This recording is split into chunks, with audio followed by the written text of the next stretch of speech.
Hello there, thanks for coming by PosterCentral.com's video blog today. I'm Pete Howard, and boy is this a classic. Just a wildly popular evergreen image out of San Francisco poster rock history. Oh my goodness, it's called the Edwardian Ball because the dance was called the Edwardian Ball. And credit right away to the poster artists, plural, Stanley and Alton Kelley. Although Mouse gets the lion's share of the credit, so I believe he did the lion's share of the work. This has been in a lot of books and so forth, and even modern art museum exhibits, and it's just a real dandy. It's just a special sweet poster, that's for sure. We are talking the Jefferson Airplane at the Fillmore Auditorium, so of course right there that's a terrific start as far as classic SF rock history.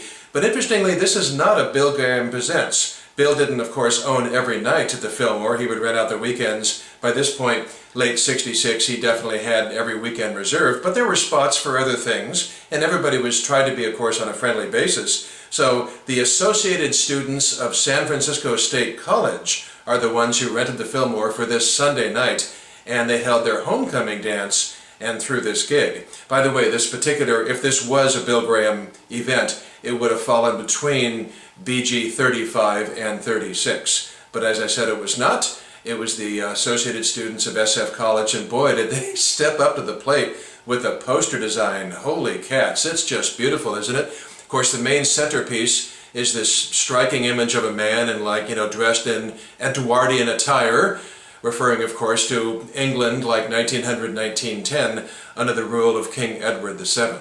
And, besides the striking figure of the man, probably the most dominant and popular part of this is that metallic silver color, which runs throughout the poster. It's just so lovely and so beautiful for essentially a one-off event. It's like they almost out-designed or out-Bill Graham with this poster. But of course Stanley Mouse was the guy, so he was, he did posters for both, and he really hit it out of the park. I wonder what Graham thought of this poster. He must have really taken his cap off to it, that's for sure.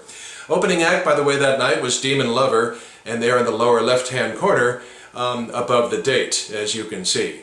But as far as the headliners, the Jefferson Airplane, what a great time. Grace Slick had been in the band just 3 weeks now, and the band was sort of between their first and second albums. Takes Off, the first album, had come out that summer, and Surrealistic Pillow would come out next year. So they were like in the middle spot between that. And they were already doing a couple of songs, though. There is tapes of this night at the Fillmore for the Edwardian Ball, and you can hear that they're doing a couple of songs already from Surrealistic Pillow, namely the album's first single, My Best Friend, which was not a hit like the next single, Somebody to Love. And they were doing My Best Friend and She Has Funny Cars. And then they were also doing a couple from Takes Off, which naturally you would expect them to do. And naturally they were still doing Marty Ballin's It's No Secret, almost a very early signature song for them. And also Let Me In. And then Jorma, the guitarist, of course, Jorma Kaukonen got his spotlight with In the Morning. Interestingly, the final song of the whole night, I think it was 2 sets, I don't know if it was 2 shows, it was definitely 2 sets. Final song of the whole night was In the Midnight Hour, performed by the Airplane for the last time ever. It had been an early barn burner concert staple for them, and of course it was a cover of Wilson Pickett's #1 R&B hit from the year before, from 1965. So the final song of this night was a cover of In the Midnight Hour by the Airplane, so that's pretty neat. One more thing about this poster, this particular one I should say, most people aren't this lucky, but boy, check out Stanley Mouse's customized, or I should say just, special signature for this poster only on there. Look at that. Is that just... Mouse has the greatest, most imaginative autograph, if you will, or sig.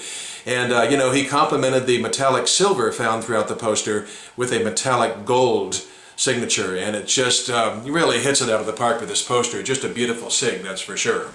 And if you can't find the poster, I just happen to have a handbill to show you. The smaller size has just as good and strong an image with the metallic inks, only somewhat smaller and fittable perhaps into an 8x10 frame or something, perhaps easier to find room around your house. So there you have it, quite a masterpiece, Edwardian Ball from the fall of 1966 with the Airplane at the Fillmore, and Bill Graham sitting on the sidelines, and nothing wrong with that. Thanks a lot for stopping by. Take care. We'll see you next time soon. Bye-bye.